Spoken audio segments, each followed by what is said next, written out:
Olá pessoal, tudo bem?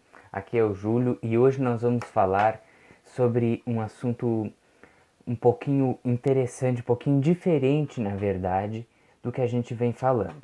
Na vinheta do meu canal vocês perceberam que tem, além de muitos outros assuntos, também tem assuntos referentes a países. Isso quer dizer o quê? Que nós vamos também tratar nesse canal, na verdade, sem discussões particulares e sem pontos de vista paralelos, assuntos referentes à política de diversos países. O que quer dizer isso? A organização política dos países ao redor do mundo, certo? Então, primeiramente, nós vamos falar hoje sobre a monarquia parlamentarista. Embora a minha posição política atualmente para o Brasil seja a de monarquia parlamentarista, nós vamos apartidariamente e sem nenhuma questão de gostos, vamos explicar para vocês como é que se estrutura e como é que se organiza, na maioria dos países, uma monarquia parlamentarista. Por que maioria? Porque cada país tem a sua própria maneira de trabalhar. Por exemplo, uma monarquia parlamentarista ou a monarquia constitucional parlamentarista é aquela que se baseia para se tomar decisões de um país a partir das decisões e dos votos de um parlamento. Ou seja, há um parlamento que aprova ou reprova as decisões. Porém, funciona da seguinte maneira: vamos supor que nós temos um monarca, que é a figura do poder executivo máxima numa monarquia, e esse monarca ele entra no governo por sucessões hereditárias ou por questões de abdicação do anterior, né? Enfim, ele vai dar seguimento a uma dinastia, tá? A uma linha sucessória, certo? Esse monarca, ele não é eleito, porém ele tem alguns poderes que são limitados pela Constituição. Daí o nome constitucional. A Constituição está acima até mesmo do imperador, ou no caso do Brasil, do imperador, né? Ou do monarca em si em outros países, certo? Então, como é que funciona basicamente? Esse monarca ele vai poder decidir e escolher por questões apartidárias, na maioria das vezes, né? Por ele não pertencer a nenhum partido, não tem aquela questão de troca-troca, ele vai poder nomear o Supremo Tribunal do país, ele vai poder escolher alguns ministros, aprovar alguns conselhos de ministros, ou ainda aprovar o primeiro-ministro do país, tá bem? Porém, ele nunca, na maioria das vezes, vai chegar e vai propor uma lei ou uma legislação para o parlamento. Nenhuma lei desce na monarquia, ela sempre sobe, certo? Não se baixa decretos, mas sim sempre vai se apurando, né, propostas e decisões a partir do parlamento, tá bem? Outra questão interessantíssima: quem vai escolher o primeiro-ministro não somos nós diretamente através do voto, senão seria semipresidencialismo. A monarquia parlamentarista é o seguinte: a gente vai pegar e vai simplesmente. Tá estranho esse fone, deixa eu botar aqui para trás. Agora sim. Vai então simplesmente escolher, tá, os deputados, e esses deputados vão se juntar através de uma assembleia e vão decidir qual vai ser o primeiro-ministro do país. Vamos supor que eles escolham 3 nomes e desses 3 nomes o imperador vai ter que escolher apenas um, e esse um ministro vai ter um período de talvez um mês, nem tanto assim, para montar o seu governo com os ministros de cada área, né? E assim vai trabalhar, conforme é o presidente atualmente.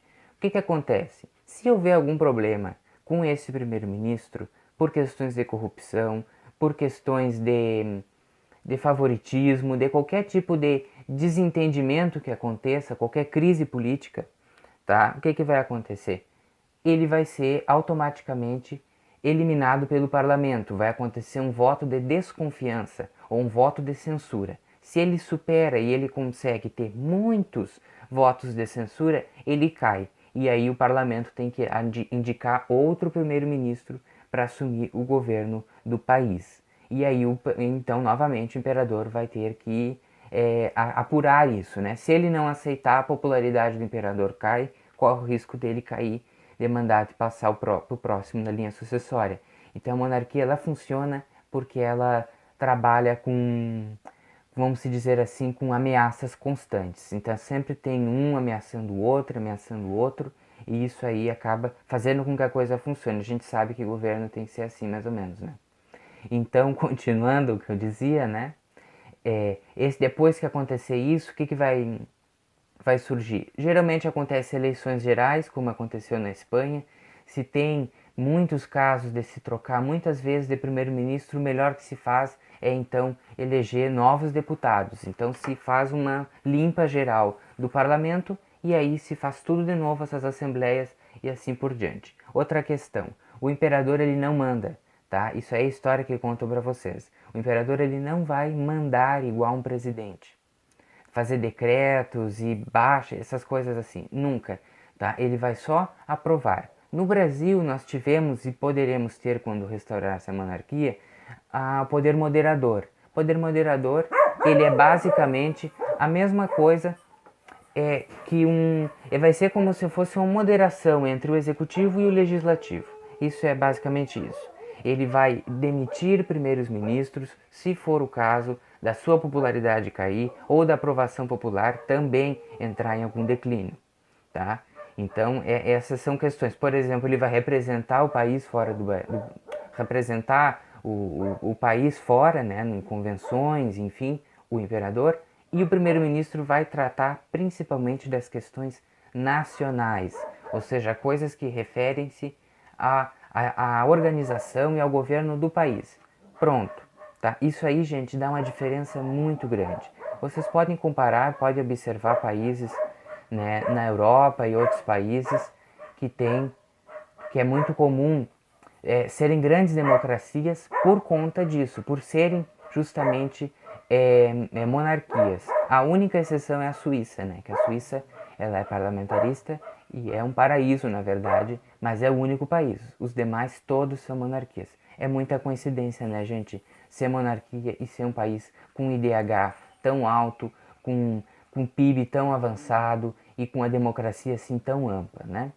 Então é isso. Eu não vou, enfim, eu vou pedir apenas que vocês procurem cada vez mais descobrirem que há soluções para o Brasil, tá? O Brasil ele não é simplesmente está perdido, vamos cruzar os braços e pronto, né? A gente vai deixar assim porque é assim mesmo o político. Não, gente. Já está adiante há 7 minutos e tantos, não vamos nos alongar muito, tá? Então é rapidinho, basicamente, como funciona a maioria das monarquias. Se vocês se interessarem pelo assunto de monarquia, a gente pode falar de uma maneira mais detalhada. Se quiserem saber só sobre a monarquia no Brasil, a gente também fala. Eu também faço uma grande pesquisa a respeito do que foi o Império. E é isso que eu digo para vocês, gente. Comparem, percebam que o Brasil ele tem sim solução e só depende da gente para poder resolver essa situação. Tá bem? Um abraço a todos e até!